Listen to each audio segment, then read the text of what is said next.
नमस्कार दोस्तों, competition war के YouTube चैनल में आपका स्वागत है। मैं संदीप हाजिर हूं आपके लिए लेकर लक्ष्य सीरीज में एक नई वीडियो।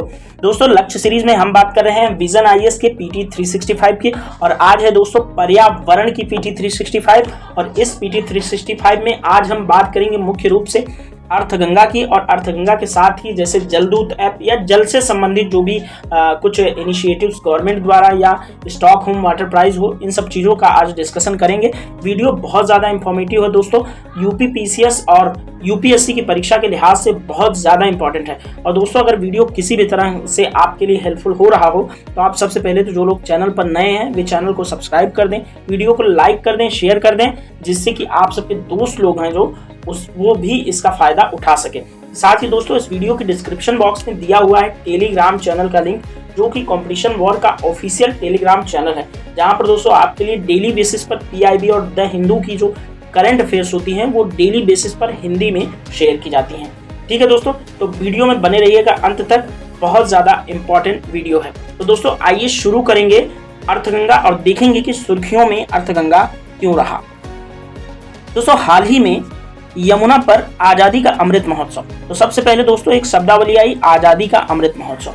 तो ये क्या है दोस्तों, आजादी को जब 75 ईयर हुए 2022 में, तो दोस्तों आजादी को सेलिब्रेट करने के लिए, इन 75 सालों को सेलिब्रेट करने के लिए एक अमृत महोत्सव नाम से बहुत सारे कार्यक्रमों की एक श्रृंखला चलाई गई, जिसके अंतर्गत बहुत सारे राष्ट्रीय स्तर के कार्यक्रम चलाए गए, जिससे हमारे अंदर राष्ट्रीयता की भावना व्याप्त हो और जो 75 सालों की आज़ादी का जो अर्थ है वो हमें अच्छे से समझ में आया। और ये पूरी जर्नी जो हमने 75 सालों की तय की है उसको हम दोस्तों पूरे 100 ईयर की 2047 तक पूरे करेंगे, जो कि 2000 जो अभी 22 चल रहा है, 23 चल रहा है, 23 से लेकर के आगे जो 25 वर्षों की अवधि है, यानी कि 75 से जो 100 तक की 25 वर्ष की अवधि है, उसको हम दोस्तों अमृत काल के नाम से भी संबोधित कर रहे हैं। गवर्नमेंट इस पे बहुत ज़्यादा जोर दे रही है। तो मुख्य रूप से आपको याद रखना है कि अमृत महोत्सव जो है ये एक कार्यक्रमों की बहुत सारी श्रृंखलाएं हैं, जिसके अंतर्गत गवर्नमेंट विभिन्न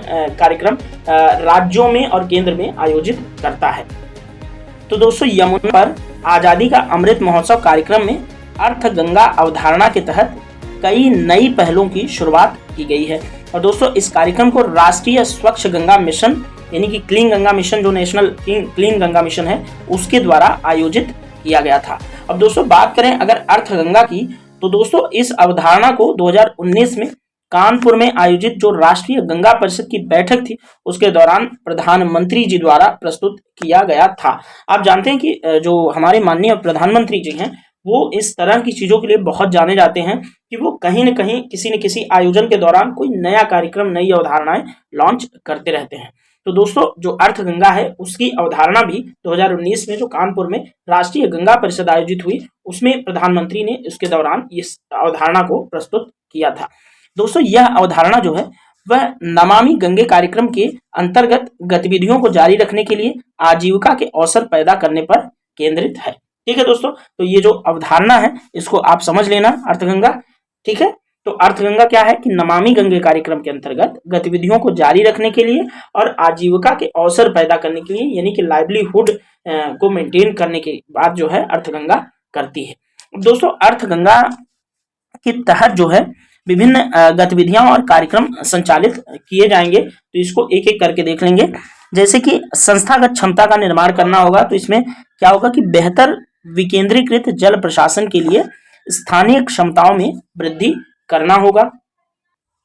साथ ही दोस्तों इसके अंतर्गत शून्य प्राकृतिक बजट जो खेती है, शून्य बजट प्राकृतिक खेती है, उसको बढ़ावा दिया जाएगा। तो इसमें क्या है, नदी के दोनों ओर 10 किलोमीटर तक रसायन मुक्त खेती की जाएगी और किसानों के लिए दोस्तों प्रति बूंद अधिक फसल पर ड्रॉप मोर क्रॉप्स की बात की जा रही है। तो उससे क्या होगा कि आय का सृजन भी मेंटेन होगा और साथ ही दोस्तों गोबर धन को भी इसमें बढ़ावा दिया जाएगा। और दोस्तों सांस्कृतिक विरासत और पर्यटन पर ध्यान केंद्रित किया जाएगा, जिसमें नाव पर्यटन, जो कि आप जानते हैं कि केरल के वलामकल्ली में एक वलामकल्ली नाव प्रतियोगिता आयोजित की जाती है, तो इसमें नाव पर्यटन, इससे उसको भी बढ़ावा दिया जाएगा। साथ ही कम्युनिटी जेटी, जो कम्युनिटी जेटीज है उस पर ध्यान केंद्रित किया जाएगा। योग का प्रचार किया जाएगा। साहसिक जो पर्यटन है, गंगा आरती है जैसी पहलों के माध्यम से सांस्कृतिक विरासत तथा पर्यटन को बढ़ावा दिया जाएगा।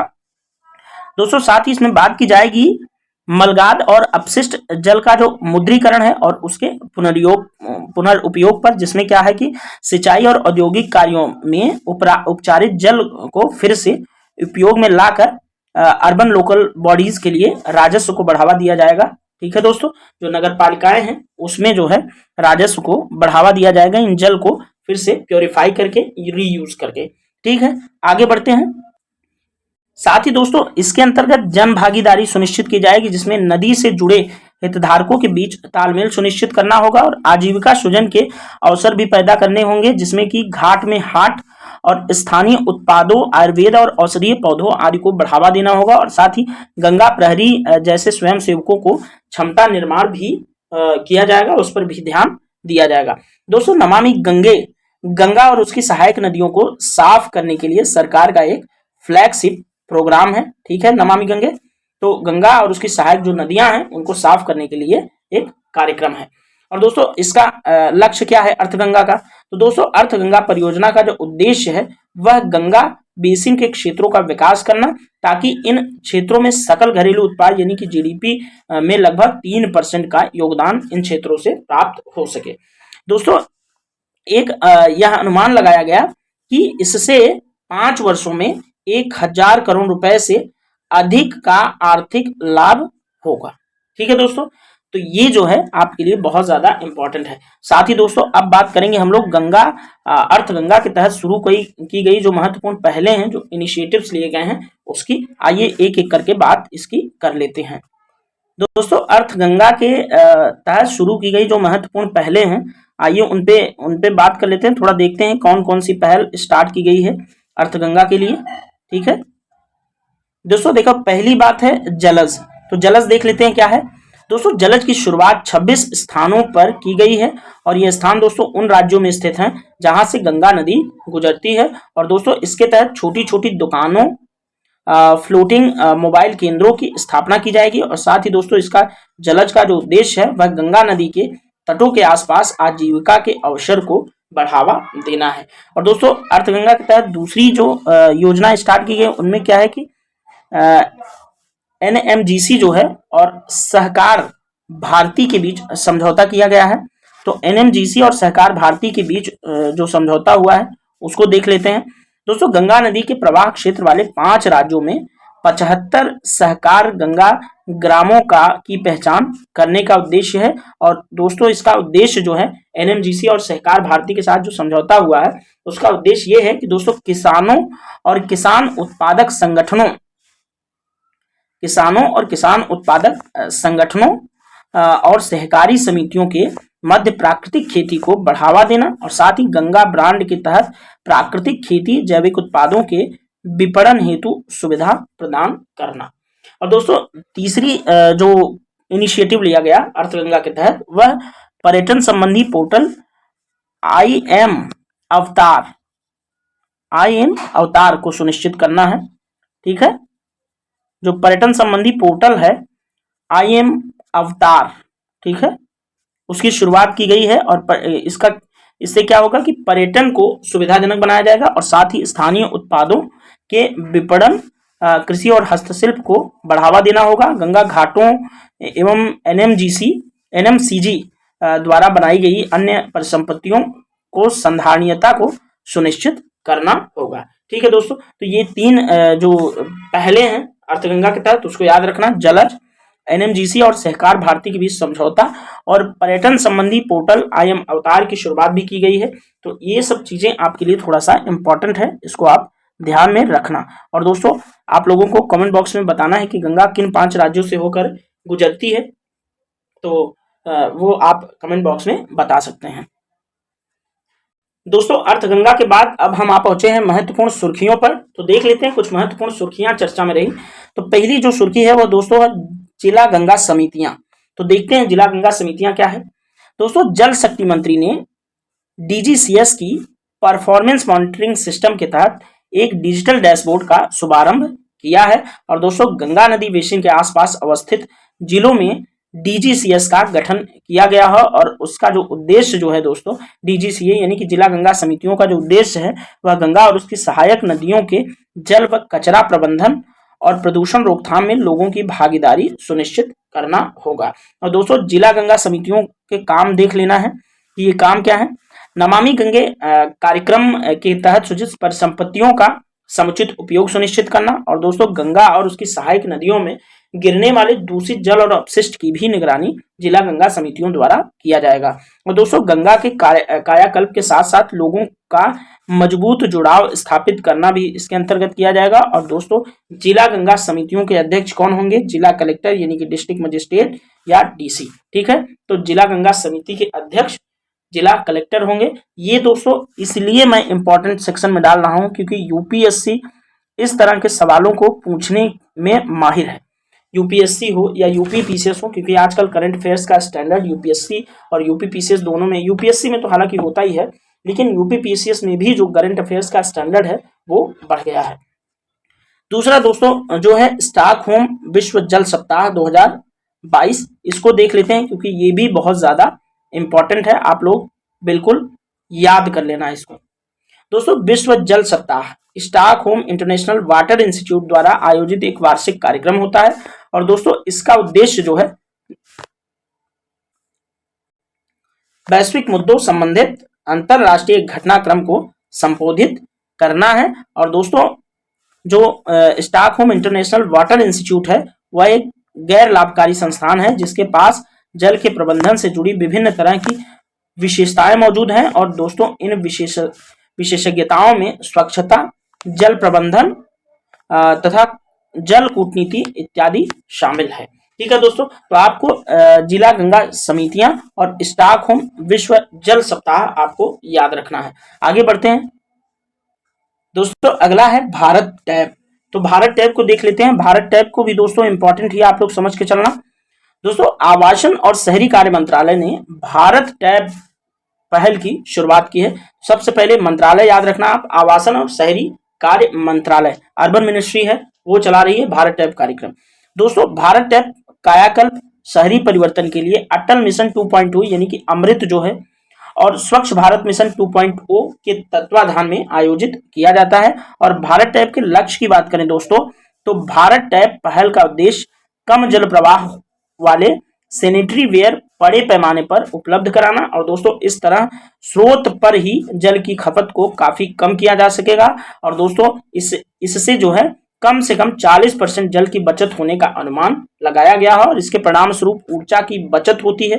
ठीक है दोस्तों, तो ये चीज आप लोगों को याद रखना है, काफी महत्वपूर्ण है भारत टैब। ठीक है, अब दोस्तों बात करेंगे निर्जल जल प्रयास की। तो देख लेते हैं निर्जल जल प्रयास क्या है। दोस्तों आवासन और शहरी कार्य मंत्रालय जो है उसको फिर से एक बार याद रखना। निर्जल जल प्रयास को आवासन एवं शहरी कार्य मंत्रालय ने राष्ट्रीय रियल एस्टेट विकास परिषद माही की पहल निर्जल जल प्रयास को लॉन्च किया गया है। ठीक है दोस्तों, राष्ट्रीय रियल एस्टेट विकास परिषद है माही, उसकी पहल है। ठीक है, याद रखना है। और दोस्तों जो निर्जल जल प्रयास है उसका उद्देश्य देख लेना है। तो दोस्तों इसका उद्देश्य जो है भूजल का मानचित्रण करना और प्रतिवर्ष 500 करोड़ लीटर जल की बचत करना है। दोस्तों इस पहल के माध्यम से जल की बचत को प्रेरित किया जाएगा और साथ ही जागरूकता का प्रयास और बेहतर प्रयास भी किए जाएंगे। और दोस्तों राष्ट्रीय रियल एस्टेट विकास परिषद की स्थापना 1998 में जो आवासन एवं शहरी कार्य मंत्रालय है उसके तत्वाधान में एक स्वायत्त विनियामक निकाय के रूप में की गई थी। तो दोस्तों ये जो राष्ट्रीय रियल एस्टेट विकास परिषद है इसको याद रखना, 1998 में स्थापना हुई शहरी कार्य मंत्रालय द्वारा और ये स्वायत्त और विनियामक निकाय है। ठीक है, और दोस्तों यह रियल एस्टेट उद्योग को प्रभावित करने और उन्हें आकार देने वाली सामूहिक शक्ति बनने का प्रयास भी जो है वह करता है। तो जो निर्जल जल प्रयास है उसको आप याद रखना। आगे बढ़ेंगे दोस्तों, सुर्खियों में है राष्ट्रीय जल पुरस्कार। तो देख लेते हैं राष्ट्रीय जल पुरस्कार को। दोस्तों इसको पहले ही इंपॉर्टेंट सेक्शन में डालते हैं। दोस्तों जल शक्ति मंत्रालय ने राष्ट्रीय पुरस्कार पोर्टल पर चौथे राष्ट्रीय जल पुरस्कारों की सूचना दी है।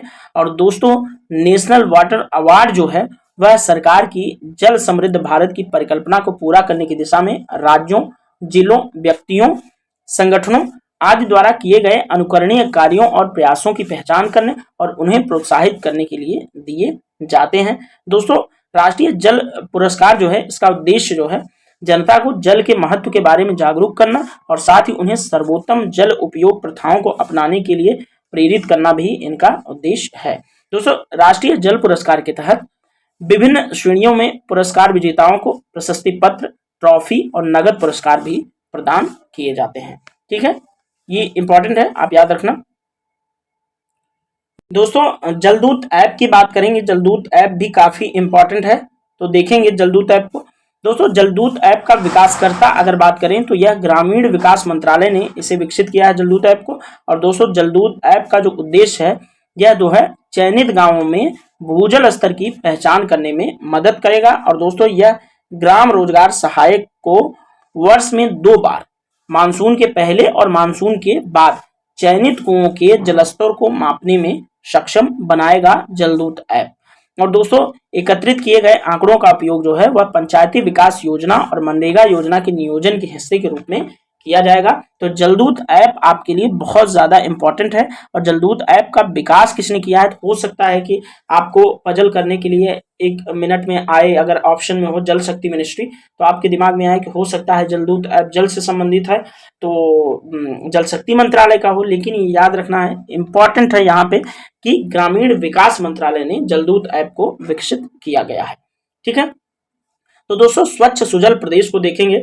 और दोस्तों स्वच्छ सुजल प्रदेश भी बहुत इंपॉर्टेंट न्यूज हो जाती है। दोस्तों यह अंडमान और निकोबार द्वीप समूह पर भारत का पहला स्वच्छ सुजल प्रदेश बन गया है। जो अंडमान निकोबार द्वीप समूह जो केंद्र शासित प्रदेश है भारत का, वह भारत का पहला स्वच्छ सुजल प्रदेश बन गया है। तो अगर आपसे क्वेश्चन पूछे कि भारत का पहला स्वच्छ सुजल प्रदेश कौन सा है, तो आप बिना सोचे समझे अंडमान निकोबार द्वीप समूह लगा देना। यह भारत का एक केंद्र शासित प्रदेश है। दोस्तों स्वच्छ सुजल प्रदेश प्रमाणन जल शक्ति मंत्रालय द्वारा प्रदान किया जाता है। और दोस्तों इसके 3 महत्वपूर्ण घटक हैं, देखेंगे कौन कौन से 3 महत्वपूर्ण हैं। पहला दोस्तों स्वच्छ और सुरक्षित पेयजल आपूर्ति एवं प्रबंधन करना। और दोस्तों दूसरा ओडीएफ यानी कि खुले में शौच से मुक्त ओडीएफ प्लस और ओडीएफ के दर्जे को बनाए रखना। और ठोस तरल अपशिष्ट प्रबंधन यानी कि सॉलिड वेस्ट मैनेजमेंट पर भी ध्यान देना होगा। और तीसरा जो है इसका घटक जो है दोस्तों वह है अभिसरण यानी कि कन्वर्जेंस। सूचना, शिक्षा, संचार, एक्शन प्लानिंग जैसे क्रॉस कटिंग विभिन्न क्षेत्रों को आपस में जोड़ने वाले हैं, उनमें हस्तक्षेप करेगा। और दोस्तों अंडमान निकोबार द्वीप समूह के जो सभी गांव हैं उनको हर घर जल प्रमाण पत्र प्राप्त हो चुका है। ठीक है, तो दोस्तों ये दोनों न्यूज, एक जलदूत ऐप और स्वच्छ सुजल प्रदेश, तो भारत का पहला स्वच्छ सुजल प्रदेश अंडमान निकोबार द्वीप समूह, ये आप लोग बिल्कुल कंठस्थ रखना, क्योंकि एग्जाम में ऐसे सवालों को पूछे जाने की संभावना ज्यादा होती है। ठीक है दोस्तों, और अंडमान निकोबार क्योंकि विशेष रूप से संरक्षित आइलैंड भी है, ठीक है, और सैन्य अड्डा भी है, तो इसलिए यहाँ पर अगर कोई चीज होती है तो बहुत ज्यादा इंपॉर्टेंट हो जाती है।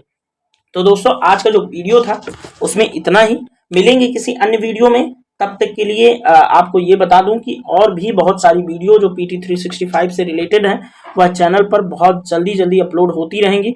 और यूपी PCS की परीक्षा है 2023 की प्रारंभिक परीक्षा 14 मई को है, तो 14 मई के 5-6 दिन या 2 दिन पहले तक ऐसी न्यूज दी जाएंगी जिनकी पूरी संभावना है कि यूपी PCS के अंदर पूछा जाए। और 28 मई को जो आपका संघ लोक सेवा आयोग का सिविल सर्विस का एग्जाम है प्रारंभिक परीक्षा का, उसमें तो दोस्तों ये न्यूज, ये पूरा मटेरियल आपके लिए बहुत ज्यादा इंपॉर्टेंस रखता है। तो दोनों परीक्षाओं को ध्यान में रखते हुए इसको बनाया गया है। ठीक है, और दोनों परीक्षाओं के जो अभ्यर्थी हैं वो इसको जो है इस्तेमाल करेंगे, लाभ उठाएंगे इसका। दोस्तों मिलते हैं किसी अन्य वीडियो में, तब तक के लिए थैंक यू सो मच।